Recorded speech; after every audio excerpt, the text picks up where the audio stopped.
guys, welcome back. I'm Kylie and today I'm having spicy seafood ramen and black bean noodles. So grab your spoons, grab your forks, or grab your chopsticks and let's eat together. Okay. Today's kind of a dreary, rainy day, so noodles is just perfect. And this is my favorite spicy seafood ramen, which in Korean, don't laugh at me, but it's called Jjampong, and it's my favorite, all-time favorite ramen of any kind. And the Jajangmyeon, the black bean noodles, is also my favorite. I'll show you the packaging in a little bit, but let's take our first bite.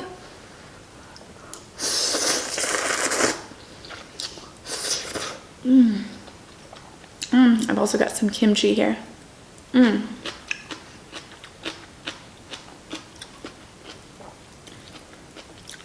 don't know if you guys do this, but I love like this part of the kimchi, and I save the wrinkly, like leafy parts to put in soup or in budae-jjigae.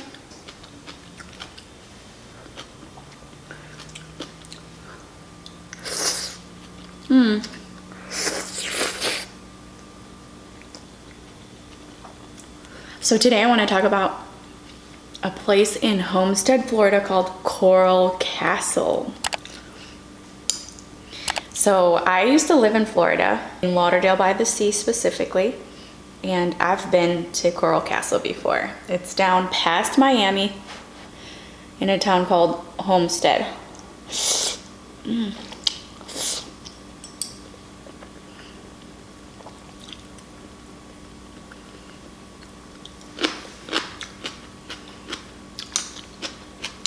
So,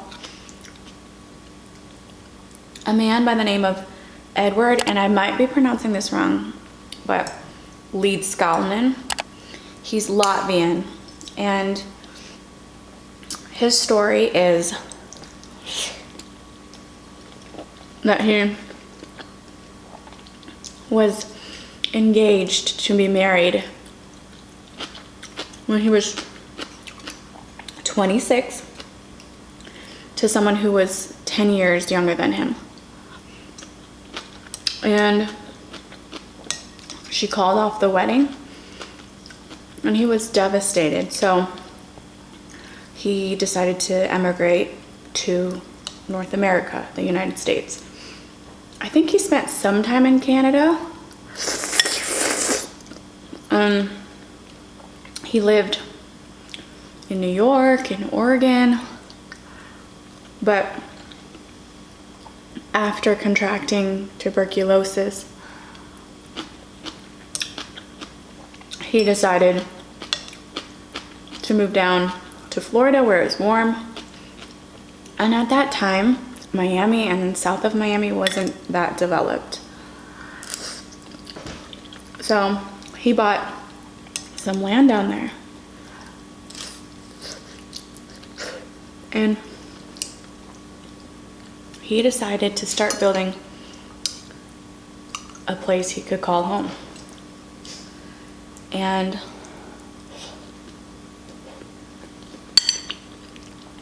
Jjampong really was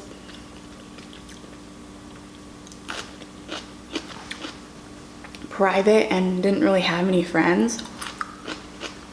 So it still remains a mystery to this day how he was able to build what he called at the time Rock Gate, which is now known as Coral Castle.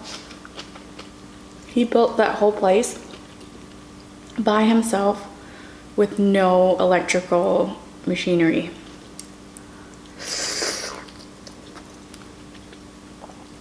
So I think like in 1984 is when it officially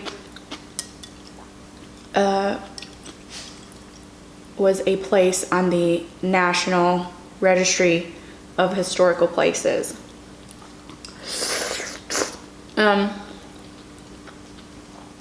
I think it's closed now because of Corona, but typically you can tour it, and I think you can even book it for like a wedding. You can get married there or have a birthday party there. It's so cool. So anyway, this place is built entirely of limestone, and limestone is pretty durable, but also if like he only used pretty much handmade materials and tools.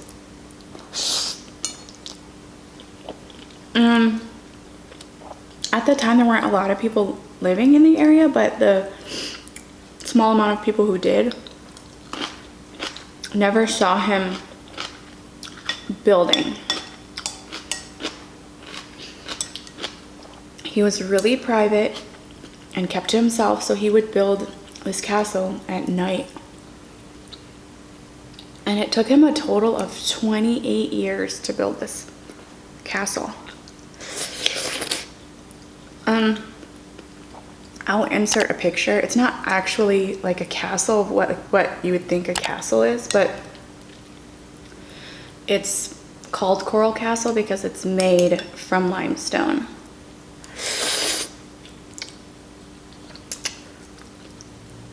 And it's like one of the mysteries because nobody knows how he did it without heavy machinery.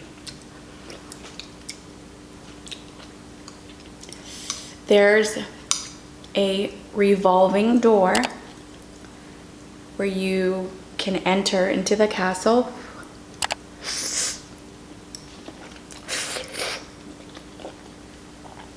That Lidskallen placed on one, I don't know if it was a nail, but like it was placed on one point that was holding it together. So it was like a revolving door, like it would revolve like that, and it was sitting on one pin.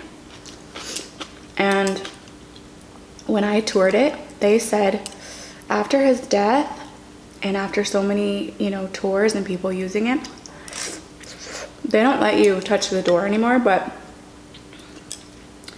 it was thrown off of its track, and they had like the best engineers come from all over the world to try and replicate what Lidskallen had done, and they could not get it to rotate on that one pin at the exact like measurements that he had it at. It was always like a little bit off, or they had to add like more pins and more things to make it functional.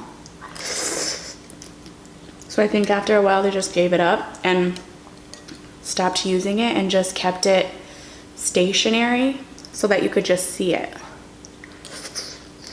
Which is like crazy because like think about like a 9-ton, it weighed 9 tons.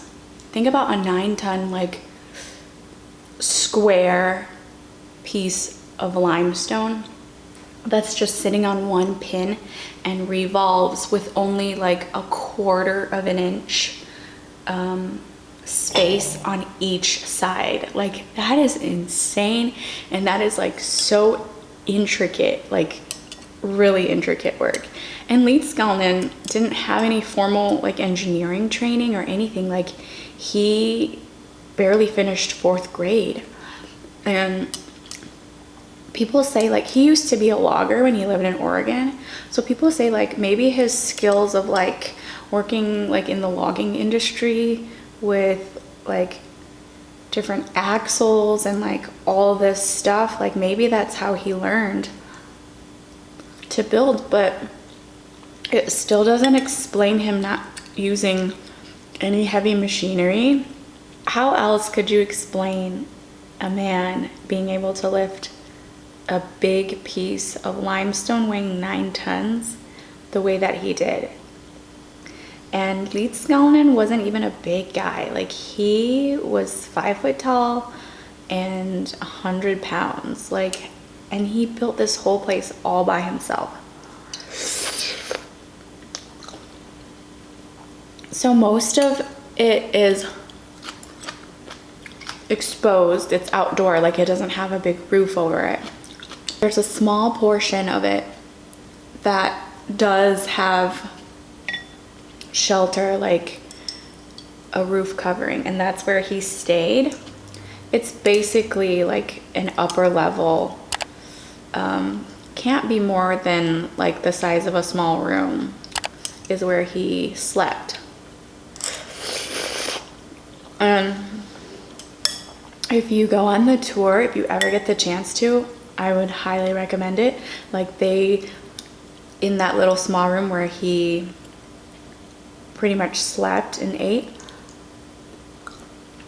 they show you the tools that he used, and they were all hand tools. So it's just incredible to think about this fortress that he built all by himself without heavy machinery. And there's like, story is that like he built it for his ex-fiance. Like, he thought that like by building a castle, like it would bring her back, which is like really sad and devastating. Like, it's this like sad love story. And I even think like Billy Idol wrote a song about it. I think it was called Sweet 16, yeah. Because his fiance was 16 at the time. So he thought by building that, it would like convince her to take him back and, you know, be with him. So it's kind of a labor of love, which is kind of romantic, huh? Anyway, there's an area where he built like a seating area, kind of like a throne, and there's a spot for his ex-fiance, like one chair or like throne, as you could say, for him, and then like one right next to him, which is like kind of cute. But when you see it in person for yourself, it's such intricate work that it's just amazing. Definitely worth seeing. There's like an area where he has a well, and he built like a clock that solely ran on like the sunlight and the way that the sun would cast a shadow on this piece of limestone, which would tell him what time it was during the day. Like, how incredibly amazing. I mean, this was built in the 1920s, and I think it was completed in like 1937 or 38, because it took him 28 years to build. And just at that time, you didn't have, you know, the technology that we do today. So it's just incredible to think about and incredible to see. There's like a dining area where you could sit and eat. And like I said, the well he built to collect water, because it doesn't have like modern plumbing. So it's just, wow, like so much thought was put into this place. And unfortunately, Leeds Skalnin died when he was like 64.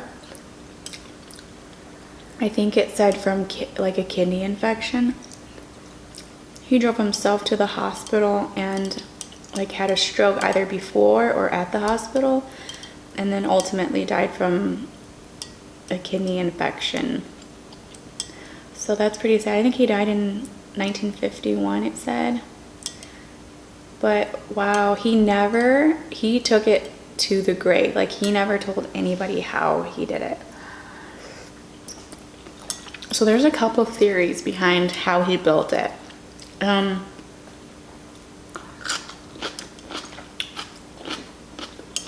In some of the pictures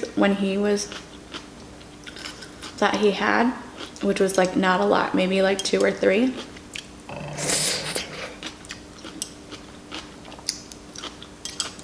there was a black box underneath most of like the big boulders, and people don't know what was in that black box. And I think before Leedskalnin died, when people would ask him like how he built it, he would say, he wouldn't reveal how he built it, but he would say like a number of things like helped him build it. But he knows the secret to how the pyramid was built in Giza, in Egypt. Isn't that crazy? So he claims to have known the secret behind how the pyramids were built. That's crazy. So a couple theories are out there. Obviously, you know, about aliens helping him, which is like kind of silly. But another one is that he just like learned how to, or learned the secret of like, and he just learned how to use it to move big, heavy boulders and items. So I feel like the magnetic and magnetism theory is more substantial and is more believable than the alien theory, but still, nobody knows to this day.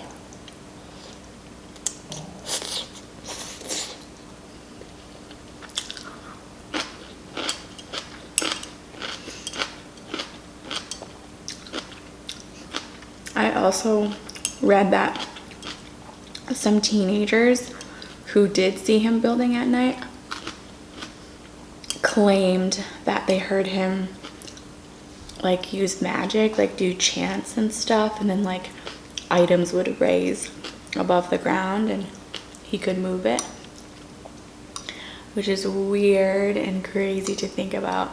I almost think like something had to have been, he discovered something in that black box that maybe just changed the magnetic field of certain items on Earth, and he just learned and figured out how to use that to his advantage and move things around.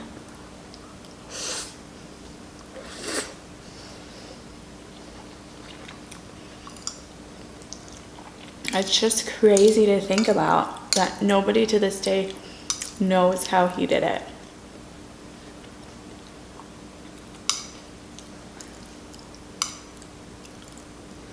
But I think it's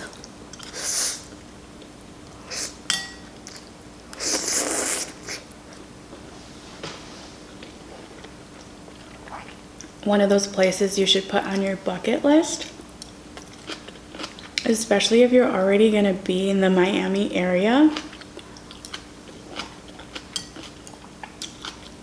It's something worth checking out. And don't just walk around it on your own. You want to have the guided tour because they tell you all the interesting facts.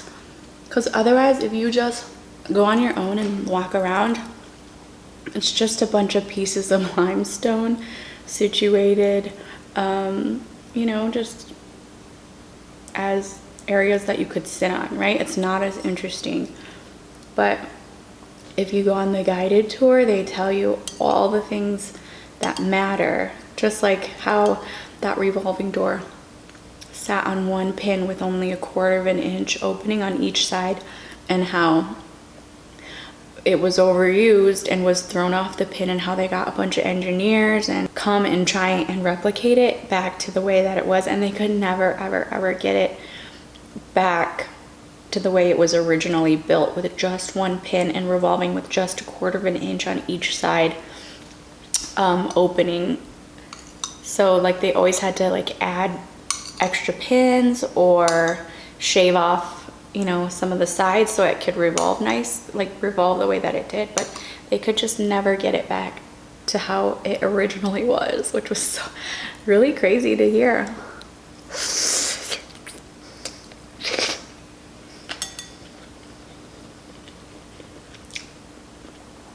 And if you like that kind of stuff, I haven't seen anybody like get married there or whatever, or like not seen but like read about anybody getting married there, but if that's your thing, hey, more power to you. It'd be kind of cool to have a birthday party there, I think. It's like different and quirky, but definitely don't go in the middle of summer because it's gonna be super, super hot.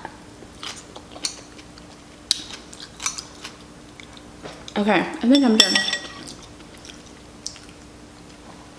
It's done. I hope you enjoyed my story today about Coral Castle. Look it up if you're interested in learning more. Definitely put it on your bucket list. I highly suggest it. It's totally cool to see something like that that was man-made and nobody knows how he did it. Leave it in the comments what you think and how you think he built it. I'd love to hear about like any other theories and whatever. Give this video a thumbs up too if you liked it. I'd really appreciate it. I hope everybody is staying safe and healthy and entertained. Also, click that subscribe button for my next video. And until then, I'll see you next time.